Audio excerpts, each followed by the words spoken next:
جو ڈرے گا اللہ تعالیٰ اس کو جنت عطا فرمائیں گے۔ میں اور آپ اپنے مکان جب بناتے ہیں تو کیا لکھتے ہیں؟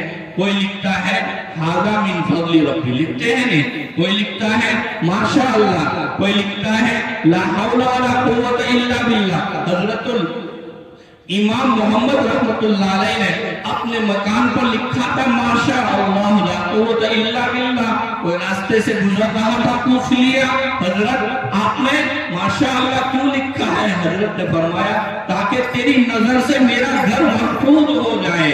تو اب دیکھیے سب اپنے اپنے مکان پر کچھ نہ کچھ لکھتے ہیں ھذا من فضل ربی۔ آگے اللہ نے فرمایا لیبلونی اشکر ام اکفر، تجھے یہ مکان دیا گیا تاکہ تو میرا شکر گزار بنتا ہے یا میری نافرمانی کرتا ہے۔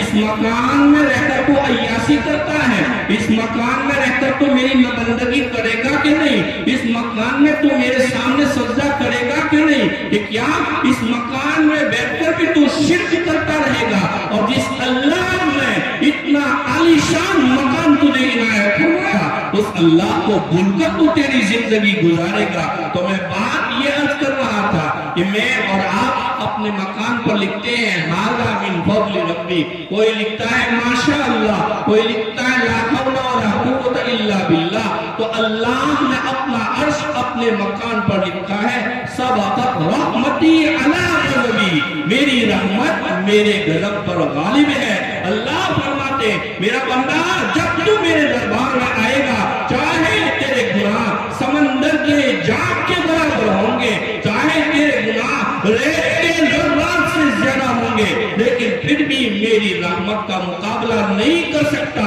ضرورت ہے مجھے آپ کو اس بات کی ہم اللہ کی طرف متوجہ رہے، استغفار کی کثرت کرتے رہے۔ تو مولانا نے آخر میں توبہ کے وقت کیا کلمات کہلوائے؟ استغفر اللہ ربی من کل ذنب واتوب الیہ۔ میرے آقا صلی اللہ علیہ وسلم کی سیرت طیبہ میں ملتا ہے سرکار گناہوں سے پاک تھے، سرکار معصوم تھے، نبی گناہ سے پاک اور معصوم ہوا کرتے ہیں۔ اور میرے آقا جن کے نام پر اللہ نے کائنات سجائی، جن کے نام پر اللہ نے دریا بہائے، جن کی برکت کے نام پر اللہ نے بلند و بالا پہاڑ گاڑے، اس نبی پاک صلی اللہ علیہ وسلم کی سیرت میں کیا ملتا ہے؟ میرے آقا نے فرمایا، میرے آقا صلی اللہ علیہ وسلم ایک روایت کے مطابق 100 مرتبہ، ایک روایت کے مطابق 70 ٹائم میرے آقا صلی اللہ علیہ وسلم دین میں استغفار کی کثرت فرمایا کرتے تھے۔ جب سرکار گناہ سے پاک تھے، گناہ سے بچے بچائے تھے، معصوم تھے، ان کے نام پر اللہ نے اتنی انگنت نعمت اپنی گنہگار امت کو اور اپنے گنہگار بندوں کو نوازا ہے۔ تو وہ نبی کی حالت یہ تھی کہ ایک روایت کے مطابق 100 مرتبہ، ایک روایت کے مطابق 70 مرتبہ استغفار کرتے تھے۔ مجھے آپ کو ضرورت ہے میں اور آپ ہمیشہ اپنا ایک معمول بنائے، استغفار کی کثرت کرے، جیسا کہ ہماری تبلیغ اور جماعت کے اندر ہمیں حلقوں کے اندر یہ سمجھایا جاتا ہے کہ فجر کی نماز کے بعد کا وقت، عصر کی نماز کے بعد کا وقت بڑا قیمتی ہے، اس کے اندر استغفار کی ایک ایک تسبیح پڑھ لی جائے۔ ارے استغفار کی برکت سے کیا ملتا ہے؟ کسی کے اخلاص کی برکت سے یاد آیا، آپ نے نام سنا ہوگا امام احمد ابن حنبل رحمۃ اللہ علیہ، بہت بڑے اللہ کے ولی، اور اس خط کے قرآن کے عنوان پر حضرت نے اتنی مار کھائی ہے کہ آپ کی چربی کے پگھلنے سے آپ جلا کرتی تھی، اس قدر مار کھائی ہے۔ یہ ایک الگ عنوان ہے، لیکن فرماتے ہیں حضرت کے زمانے میں ایک نان بائی روٹی بنانے والا، جو کوٹھی میں روٹی پکاتا ہے، روٹی پکانے والا، حضرت اپنی زندگی میں ایک مرتبہ کہیں سفر کے اندر جا رہے تھے، راستے میں مغرب کا وقت ہو گیا، اندھیرا چھا گیا، حضرت نے سوچا کہیں آرام کر لیں گے اور کسی نہ طرح رات گزار کر صبح اپنے سفر کے لیے نکلیں گے۔ پھر کیا ہوا؟ حضرت ایک مہمان خانہ نظر آیا، وہاں معلوم کیا، فرمایا ایک مسجد ہے، میں وہاں نماز پڑھ لوں گا اور نماز کے بعد میں یہاں پر قیام کر لوں گا۔ مؤذن صاحب نے قاعدہ سنا دیا، ہماری مسجد میں کسی مسافر کو رات گزارنے کی اجازت نہیں ہے۔ اب چونکہ حضرت کو کون پہچانتا تھا؟ وہ اللہ والے، اللہ والوں کی شان ہوتی ہے۔ اب میں یہاں آیا، آپ کے سامنے بیٹھا تو آپ نے مجھے پہچانا، ورنہ میں اجنبی کوسوں دور سے آپ کے بیچ میں آؤں گا، کون کس کو پہچانے گا؟ رات کا وقت تھا، مؤذن صاحب نے انکار کر دیا، آپ ہماری اس مسجد میں قیام نہیں کر سکتے۔ چنانچہ لکھا ہے حضرت کے حالات میں کہ نماز سے فارغ ہوئے اور نکلے گئے، راستے میں انہوں نے دیکھا کہ کہیں آگ جل رہی ہے، کہیں روشنی نظر آ رہی ہے۔ چنانچہ وہاں پہنچے، وہاں پہنچنے کے بعد اس سے اجازت مانگی، کہا سردی کی لمبی رات ہے، ٹھنڈی ہے اور تیرے پاس آگ جل رہی ہے، اگر تو اجازت دے تو آج کی رات میں تیرے ساتھ گزار لو اور تیری اس جہاں تو روٹی پکاتا ہے اس کی آنکھ اور اس کی گرماہٹ کے پاس میں اپنی رات کو گزار لوں۔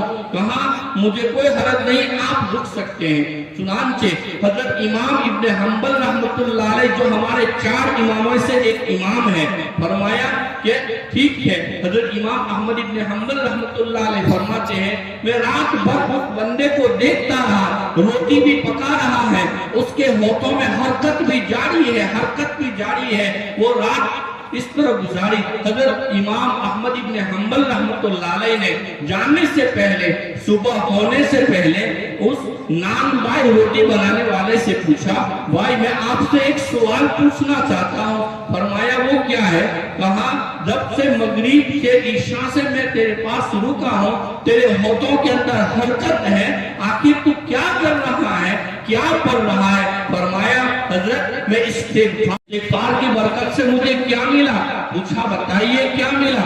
جواب دیا حضرت اس استغفار کی برکت سے اللہ نے مجھے مستجاب الدعوات بنا دیا۔ سبحان اللہ، مجھے اللہ نے استغفار جن گناہ سے شرک ہوتا ہے، جس سے اللہ اور اس کے رسول ناراض ہوتے ہیں، جیسا کہ وہ بزرگ نے جو حدیث سنائی تھی، وہ عالم نے حدیث سنائی تھی کہ اللہ تعالیٰ یہود و نصارہ پر لعنت فرمائے۔ کیوں لعنت کی بد دعا کی؟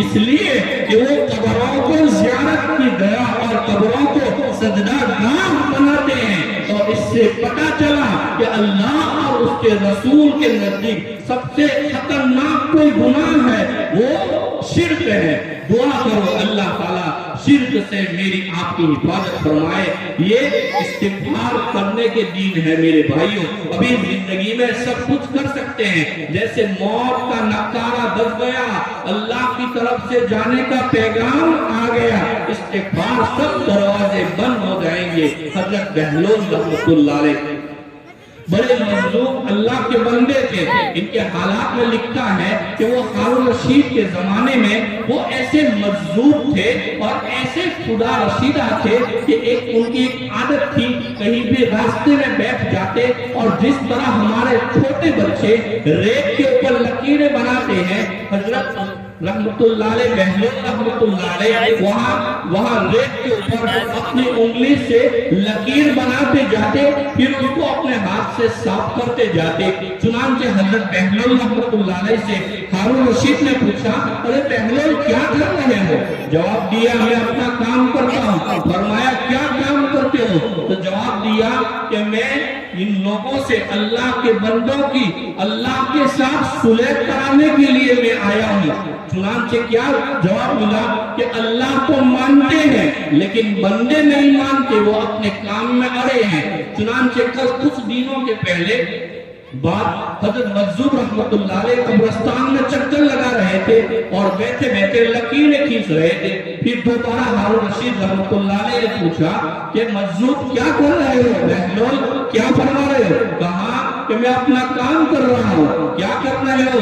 جواب دیا کہ میں قبر والوں کی اللہ کے ساتھ صلح کرانے کے لیے آیا ہوں۔ فرمایا کیا ہوا؟ کہا اس وقت کرتا تھا تو زمین پر بسنے والے اللہ کے بندے نہیں مانتے تھے، اور آج یہ بندے تو قبر میں مانتے ہیں لیکن اللہ نہیں مان رہا ہے۔ اس بات کا خلاصہ یہ نکلا کہ توبہ کا دروازہ موت سے پہلے ہے۔ جیسے ہی ہمارا جیسے ہی ہماری سکرات کی گھڑیاں شروع ہو گئی اس وقت بندہ اتنا روئے کہ جہاں اس کے آنکھوں سے خون کے آنسو بھی بہہ پڑے، لیکن اس وقت کی توبہ کا کوئی قبولیت کا کوئی وعدہ نہیں ہے۔ اللہ نے مجھے آپ کو زندگی بخشی ہے، عافیت دی ہے، اللہ نے نعمتیں دی ہے، ایمان دیا ہے، ابھی ہمارے پاس موقع ہے، ہم اپنے گناہوں سے اللہ کے سامنے توبہ کریں۔ اللہ مجھے بھی آپ کو بھی جب تک زندہ رکھے، ایمان اور ایمان کی استقامت پر اللہ ہمیں زندگی نصیب فرمائے، ہمیں اپنی زندگیوں میں اللہ عافیت نصیب فرمائے۔ جب موت کا وقت آئے اللہ تعالی ہمیں صراط مستقیم پر باقی رکھتے ہوئے مکہ مدینے کی اللہ سجدے کی حالت میں ہمیں ایمان والی موت نصیب فرمائے۔ این دعا عظمن واللہ جہاں آمین وآخر دعوانا الحمدللہ رب العالمین۔ کیا فائدہ فکر بے شکم سے ہوگا، ہم کیا ہیں، ہم سے کوئی کام ہوگا، جو کچھ ہوا اللہ تیرے کرم سے ہوا، جو کچھ ہوگا اللہ ہی کی کرم سے ہوگا۔ وما علینا الا البلاغ۔ السلام علیکم ورحمۃ اللہ وبرکاتہ۔